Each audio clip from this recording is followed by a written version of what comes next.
Enggak sih? Apakah benar bermain game dapat menambahkan IQ, atau justru membuat lu menjadi lebih bodoh secara perlahan? Game adalah suatu permainan yang bisa dimainkan di mana saja, baik di tempat khusus seperti di laptop, PlayStation, Vcom, PC, dan juga mobile. Game biasanya sering disajikan dengan berbagai jenis permainan, seperti perang, pertarungan, teka-teki, konspirasi, horror, survival, dan beberapa tema tertentu. Dan bahkan sekarang ini ada juga game yang mengkombinasikan semua permainan tersebut dalam satu game khusus, atau yang biasa disebut sebagai roleplay, cuy. Roleplay adalah jenis permainan yang bisa bebas dimainkan apa saja oleh playernya. Mau lo jadi kriminal, mau lo jadi orang baik, mau lo ngebom kantor penjara, jadi balap-balapan, ya pesmi para koruptor. Nah, salah satu contohnya adalah game GTA. Di konten ini, kita akan membahas fakta ilmiah. Jenis game apa saja yang bisa meningkatkan kemampuan otak, dan mengapa beberapa game justru bikin kita makin lemot. Apa itu IQ? IQ atau Intelligence Quotient, Google tolong gua dah, Intelligence quotient adalah ukuran kemampuan kognitif seseorang. Biasanya mencakup kemampuan memecahkan masalah, logika, memori, kecepatan berpikir, dan kemampuan dalam memahami pola.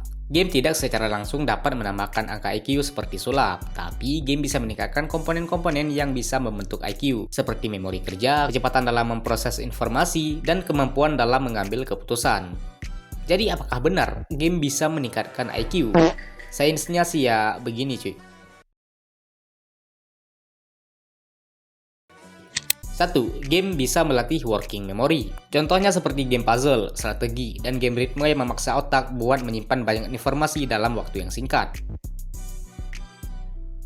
2. Game dapat meningkatkan kemampuan dalam mengambil keputusan dengan cepat. Contohnya, game action seperti FPS atau MOBA, yang bisa menuntut reaksi cepat dan pilihan tepat bagi pemain dalam hitungan detik. Hal ini juga dapat melatih processing speed, yaitu salah satu bagian dari elemen IQ juga.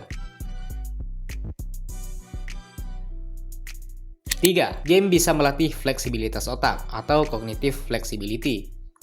Banyak game yang mengharuskan pemain buat mengubah strategi ketika kondisi sedang berubah, misalnya seperti game adu mekanik atau pertarungan. Mereka awalnya udah terlihat kalah, namun di akhir pertandingan, seorang player bisa ngasih serangan balik terhadap tim musuh, atau yang biasa disebut sebagai epic comeback. Nah, hal ini juga dapat meningkatkan kemampuan dalam adaptasi berpikir. 4. Game dapat melatih kemampuan visual atau spasial. Contohnya seperti game peta, navigasi, dan orientasi adalah ruang untuk melatih otak dalam memahami bentuk, jarak, dan pergerakan. Hal ini juga terkait dengan skor IQ pada sektor visual reasoning.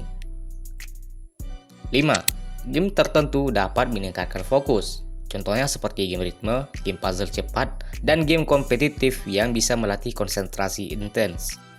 Jadi bukan soal game yang dapat menambahkan IQ, tapi game bisa meningkatkan kemampuan kognitif yang diukur dalam tes IQ. Nah, sayangnya banyak game yang nggak memberikan efek signifikan pada kecerdasan. Game yang sifatnya monoton atau terlalu otomatis biasanya tidak memberikan tantangan yang kognitif. Contohnya game yang kurang memberi pengaruh, game idle atau click in, click out, game yang hanya grinding tanpa strategi, game hyper atau casual yang repetitif. Efek kecerdasan muncul kalau gamenya butuh strategi, analisa, problem solving, atau konsentrasi tinggi. Pertanyaannya adalah, bagaimana game bisa melatih otak? Jadi, ini dia alasannya. Otak punya kemampuan neuroplasticity, yang bisa membentuk jalur baru jika terus dilatih. Game yang menantang bisa memaksa otak buat membangun koneksi terhadap sebuah neuron baru, strategi, dan ketajaman refleks. Semakin sering dipakai, semakin kuat juga jalurnya.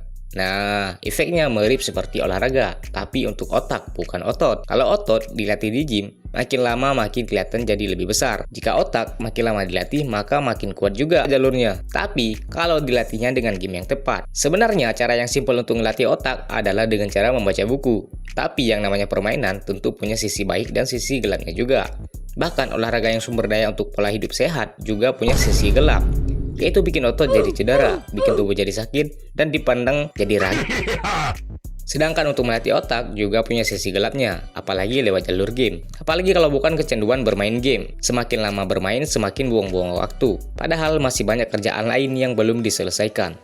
Tapi malah kebuang sia-sia akibat terlalu lama hidup dalam sebuah permainan. Nah, jadi kalian udah sedikit paham kan? Dan ada salah satu permainan yang benar-benar melatih otak kalian secara instan, yaitu permainan di bidang olahraga. Contohnya seperti badminton, yang bisa melatih kemampuan refleks dengan cepat. Gym yang bisa melatih otak menjadi lebih tenang. Tinju yang bisa melatih kemampuan berpikir secara spesifik. Dan banyak manfaat dan efek samping Dan banyak manfaat dan efek samping lainnya juga lah.